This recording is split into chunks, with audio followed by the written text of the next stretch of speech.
Bueno, buenas tardes.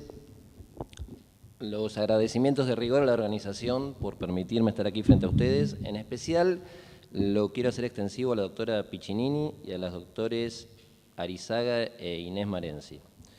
Y aprovechando que está entre nosotros el fiscal general de la provincia de Neuquén, espero que el año que viene podamos repetir el mismo panel o un panel dedicado a lo penal tributario. Es poco. Comparto absolutamente lo que ellos han mencionado en cuanto a la capacitación que requieren los ministerios públicos fiscales en orden a la aparición o la implementación normativa de estos nuevos delitos que en materia tributaria veremos que no son tan nuevos. Pero bueno, algo hay que decir, pues si no, ¿para qué me invitaron? Digan ustedes. Yo no quiero hacer una charla magistral. Sé que está programado un panel de preguntas a continuación. No obstante, si alguno de ustedes tiene una necesidad invencible de hacer una pregunta antes, lo cual no creo que ocurra, levantan la mano y lo hacen. Si no, nos sometemos al protocolo y hacemos el panel final de preguntas. La capacitación es indudable, la especialización, como dijeron mis colegas. Yo quiero terminar en ese extremo, pero quiero partir desde dónde nos tenemos que capacitar en materia tributaria. Hay un dilema, hay una tensión permanente entre el derecho penal y el derecho penal tributario. En nuestro país es bastante nuevo este dilema. Nace en principio a partir de la década de los 90, cuando la AFIP empieza a tomar otras atribuciones y se le dan otras facultades. Y se toma al derecho penal tributario como instrumento de recaudación y se lo toma como un derecho penal especial. Yo aquí me quiero detener, voy a hacer varias detenciones. Yo entiendo que los derechos penales especiales no existen, que el derecho penal es uno solo.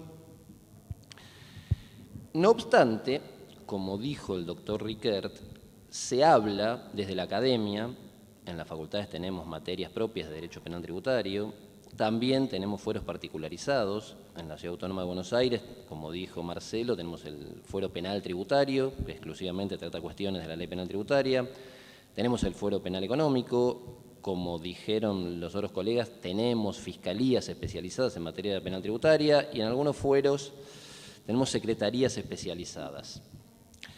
Pero el derecho penal es uno solo, surge de la Constitución y de los tratados internacionales.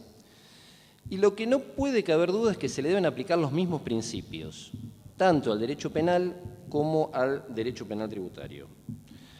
Los principios y garantías que emanan de la Constitución, un derecho penal liberal, como normalmente se lo reconoce, se lo preconiza, pero en materia tributaria o en materia de delitos económicos, esto no siempre sucede. ¿Y por qué no sucede? Esto de aplicar los mismos principios y garantías en materia penal tributaria, en materia penal económica, que se aplican en materia penal. Bueno, explicaciones hay muchas. Yo tengo una, pero no significa que sea la real. Tampoco nadie se puso a investigar esto. Marcelo hablaba de la posición que adoptan los gobernadores respecto a la protección tributaria de las haciendas públicas. Pero explicaciones hay muchas. Lo cierto es que el derecho penal tributario y el derecho penal parten del ejercicio de dos poderes. El derecho penal significa el ejercicio del poder punitivo, el derecho tributario significa el ejercicio del poder fiscal o el poder recaudatorio. La sumatoria nos da el derecho penal tributario. En este ejercicio de los dos poderes, tanto el poder punitivo como el poder recaudatorio, tenemos que hacer una segunda detención. ¿Por qué? Porque ya desde la edad antigua nosotros vemos que las máximas arbitrariedades de todos los estados, de cualquiera que hayamos estudiado, en la escuela secundaria, en la universidad, se patentizan en el ejercicio de estos dos poderes, tanto del poder punitivo como del poder recaudatorio. Ahora tenemos otros delitos, hablaron de los delitos informáticos, los delitos ambientales, son relativamente modernos, pero desde el inicio de la humanidad ya aparece el ejercicio abusivo del poder punitivo vinculado con su aspecto recaudatorio. ¿Dónde tenemos que partir? Ya leyendo a Platón nos encontramos con esta digamos, con esta idea. Platón se preguntaba, ¿para qué sirven las guerras? Hablaba mucho Platón de las guerras, en el Fedón, les recomiendo el versículo 66. Y Platón decía, las guerras sirven para obtener dinero. ¿Cómo se puede obtener dinero en una guerra? Claro, se conquista un nuevo país, se lo coloniza y se lo obliga al pago de impuestos. Entonces, el conquistador obtiene dinero del conquistado, al que lo obliga a pagarle impuestos.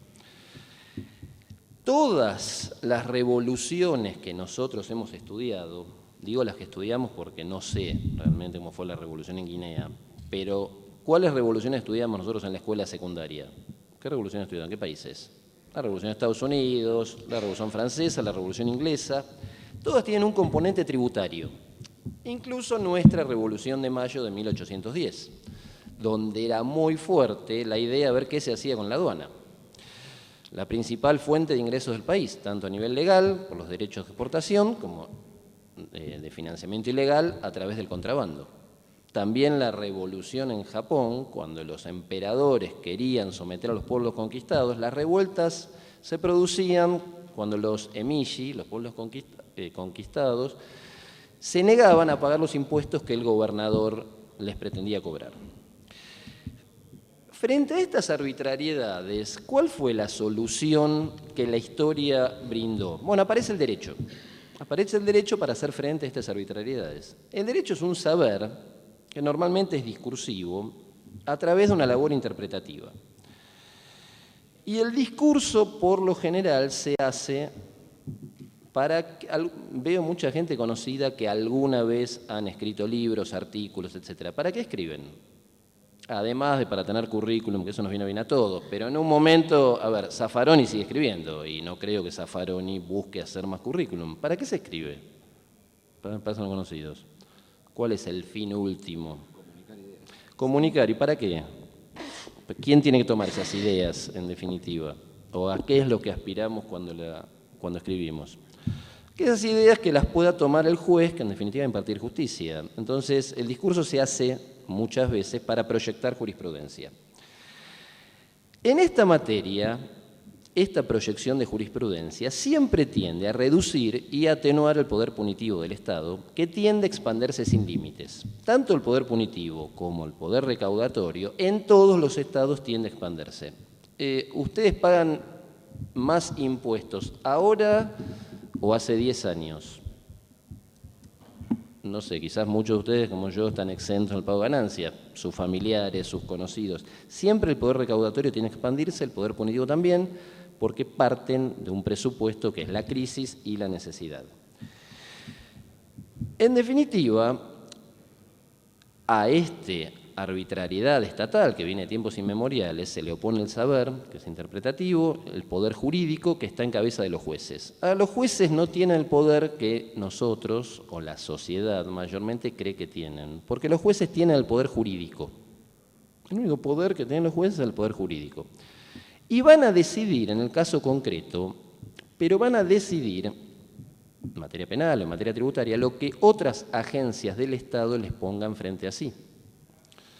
Normalmente en materia penal es la policía, en materia tributaria es la FIP a nivel nacional o las administraciones de rentas provinciales en el resto del país, que ejercen lo que se llama la recaudación secundaria, porque la recaudación primaria o la criminalización primaria la ejerce el Poder Legislativo.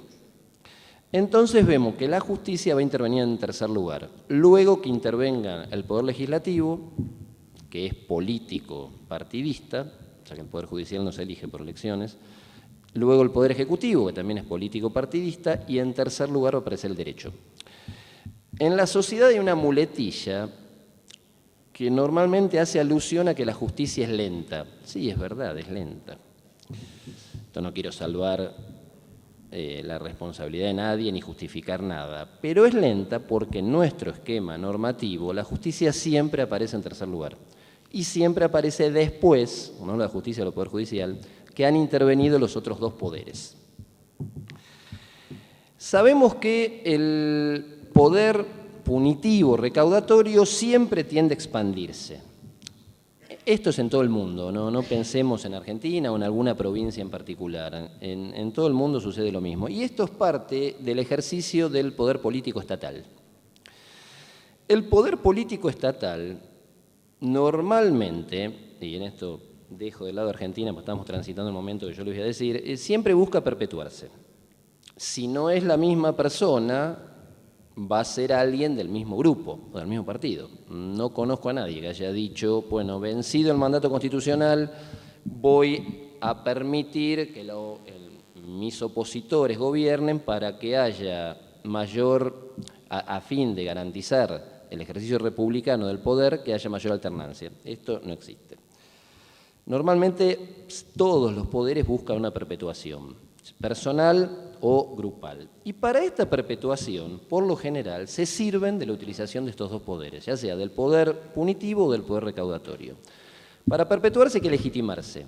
Para legitimarse hay que contar con adhesiones. Para contar con adhesiones hay que tener cierto control de la población. ¿Por qué nosotros, cuando vamos a un supermercado a comprar algo, esperamos en la línea, aunque haya una media hora de espera en la caja, y no salimos corriendo y no lo pagamos? ¿Por qué lo hacemos? Además que nos han educado para no hacerlo y además que hemos estudiado, pero prescindiendo de ese estudio. ¿Por qué lo hacemos? Por las consecuencias que podemos tener. Esa es una especie de control social que es inevitable. Entonces, se busca controlar socialmente a la población a través de la utilización del poder punitivo, y en materia recaudatoria es lo mismo. Se busca controlar económicamente a la población a través de la utilización del poder recaudatorio. No todos ganamos lo mismo, no todos pagamos los mismos impuestos. Bueno, esas capas, normalmente se habla de 3 capas, clase alta, la clase media, la clase baja, tiene mucho que ver cómo está estructurada nuestra matriz impositiva. El poder tributario y el poder tributario recaudatorio y el poder punitivo lo ejercen las agencias estatales, no lo ejerce la justicia. Ya les dije, la justicia va a actuar respecto de la selección que hagan estas agencias. Y las agencias estatales, tampoco el Ministerio Público, es una agencia estatal con componentes políticos partidistas. El Ministerio Público, ¿cómo se cubre la planta? Lo mismo que la planta del Poder Judicial, con gente técnica, básicamente.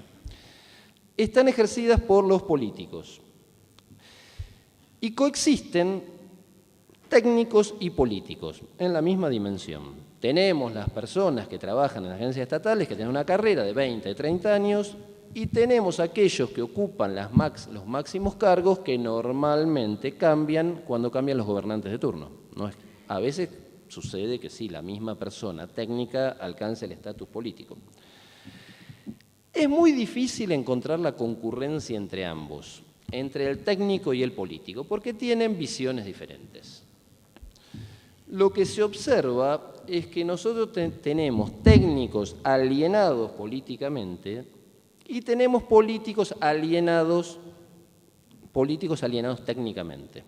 Tenemos las dos vertientes. El político quiere hacer algo y no tiene en cuenta demasiado el derecho o las normas jurídicas que le impedirían hacer esto, y el técnico a la inversa, tiene nada más en cuenta las cuestiones políticas sin advertir la matriz diferencial o la necesidad política de implementar algún cambio. La conjugación entre ambos, quien puede resolver estas disputas de las agencias estatales, es el estadista. Yo voy a decir algo, seguramente muchos de ustedes no van a coincidir, por lo menos voy a hablar en materia tributaria. Yo no lo he visto el estadista, yo lo estoy esperando. Algunos de ustedes podrán decir, sí, esta persona es una estadista, etc. Yo digo, por lo menos en materia tributaria no lo he visto. Lo necesitaríamos para unificar el discurso, pero no lo he visto. Entonces, como esta materia es compleja, porque concurren en la materia tributaria, en principio, 2 profesiones, y el estadista no lo tenemos, ¿qué hacemos? Bueno, como somos un país relativamente nuevo, somos un país considerado emergente, somos un país considerado por muchos subdesarrollado, copiamos. ¿Qué es lo que copiamos? Y copiamos las leyes. Por ejemplo, la ley penal tributaria la hemos copiado, del derecho español, del derecho alemán, le hemos puesto lo nuestro. La ley de lavado de dinero también la hemos copiado, no es una invención nuestra. ¿Y de quiénes copiamos? Copiamos de los países a los cuales consideramos desarrollados o copiamos de algunos países que nos imponen determinada ley. Argentina es parte del G20. Bueno, para seguir siendo parte del G20, para seguir siendo parte del GAFI, era necesario, antes de fin de año, tener una nueva ley de lavado de dinero. Pero eso fue una imposición, está claro. No obstante, yo entiendo que sí debimos haber tenido antes una ley de lavado de dinero. Lo que no advertimos es que copiamos de países con otra estructura constitucional. Si nosotros copiamos de una legislación europea, copiamos de España o de Alemania, bueno, tienen otra constitución. Copiamos de países que tienen otra estructura social y copiamos de países, además de ser culturalmente diferentes, copiamos de países que tienen una estructura con una capacidad contributiva diferente a la nuestra. No es la misma. Finalmente, también copiamos de países que tienen otra estructura tributaria. No es lo mismo la conducta frente al tributo, y esto nos tenemos que hacer cargo todos, de un argentino que de un suizo. No es la misma conducta. Suiza no tiene ley penal tributaria, les quiero aclarar, y nadie, entiendo, puede pensar que el suizo está preocupado pensando en cómo evadir impuestos. Yo antes hablaba con la coordinadora, antes del plan L, y ella decía algo que sucede en la realidad. Un comerciante, un contribuyente le dice al contador, arreglame esta declaración jurada, ¿no? O sea, arreglame esta declaración a ver cómo puedo zafar. Nuestro sistema es muy complejo, tributario, así como nos dicen de Argentina que somos un país único porque tenemos la avenida más larga del mundo, tenemos los 4 climas, la virome, el dulce de leche, tenemos a Messi y a Maradona, las mujeres más lindas. Bueno, esto seguramente es cierto. Lo que no se dice, que Argentina también es único por cómo se lleva a cabo la labor tributaria. Porque tiene gran preponderancia una profesión que es la del profesional en ciencias económicas. Cualquiera de ustedes, me imagino que la mayoría no pueden, porque el reglamento lo prohíbe, pero familiares, parejas, amigos, compañeros, quieren, 2 minutos, poner un negocio. ¿A quién van a consultar? ¿Van a consultar a un abogado? Van a consultar a un contador. Bueno, la entidad que los nuclea internacionalmente es la IFA, la International Fiscal Association. Y en Argentina, en todos los países, sus representantes son abogados exclusivamente. Argentina se caracteriza por ser el único país que la representación tiene mayor cantidad de contadores que de abogados. En definitiva, al copiar tanto no respetamos nuestros principios constitucionales. ¿Cuál es el principal impuesto que recauda en Argentina? A nivel nacional hablo. Es el IVA, el impuesto al valor agregado. Bueno, si viene Messi de Rosario al país y compra una gaseosa, ¿cuánto paga de IVA? El 21%. Y una persona que va en la calle, debajo de una autopista y que alguien le da plata y va a comprar un negocio, va a pagar exactamente lo mismo. ¿Qué les quiero decir? Que no respeta nuestro principal impuesto un principio esencial en esta materia que es de capacidad contributiva. Entonces, si el sistema penal tributario se estructura sobre el sistema tributario no respeta los principios constitucionales, ya vamos mal. Como no se puede intentar verificar y cobrarle a todos impuestos, el poder lo que hace es seleccionar. ¿Y a quién selecciona? Selecciona a aquel que menor dificultad le ofrece. No se selecciona a todo el mundo, pues es imposible controlar y fiscalizar a todos al mismo tiempo. Se selecciona aquel que menos dificultad le ofrece al poder tributario. Siempre efectos de aumentar la recaudación, lo cual no está mal, pero no se puede utilizar el sistema penal como un instrumento de recaudación. El sistema penal, el doctor Ricker lo ha dicho, está para otra cosa, no está para recaudar.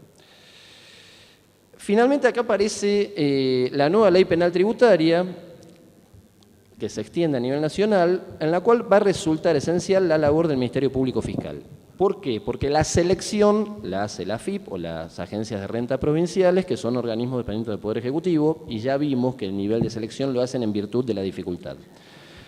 Esa selección la va a tomar el Ministerio Público Fiscal. Coincido absolutamente con el resto del panel en cuanto a la capacitación del Ministerio Público, a la especialización. Como dijo el doctor, es imposible que todo el mundo sepa de todo. Zaffaroni tiene una frase que dice, bueno, Leonardo da Vinci ya murió, entonces especialicémonos, porque nadie puede saber de todo. Entiendo que la especialización tiene que partir de los liderazgos. Todos nosotros sabemos lo que es un líder. Voy a referirme al general de guerra más antiguo del mundo, que es Sun Tzu, un chino, que él decía, el líder puede tener muchas facultades. No puede prescindir de tres. Tiene que tener honestidad, sabiduría y coraje. Bueno, nosotros la honestidad la aprendemos de nuestros padres, el coraje lo aprendemos de la vida. Nadie nace con más o menos coraje. Y la sabiduría la aprendemos de los demás. Tampoco nadie nace sabio. A partir del estudio, de la capacitación, de la especialización. Es ardua la tarea que le espera al Ministerio Público en esta materia. Como dijo el doctor Riquer, los primeros resultados se van a ver a partir del año que viene. Hay un punto de tensión inevitable, que es el derecho del Estado a recaudar y a que todos paguemos nuestros impuestos, pero como así también, en contrapartida, el derecho de los contribuyentes que se respeten los derechos constitucionales en toda su extensión. También en materia penal tributaria. No va a ser algo fácil, la tarea será enteramente de ustedes, con honestidad, con sabiduría y con coraje, con mucho, mucho coraje. Bueno, muchas gracias.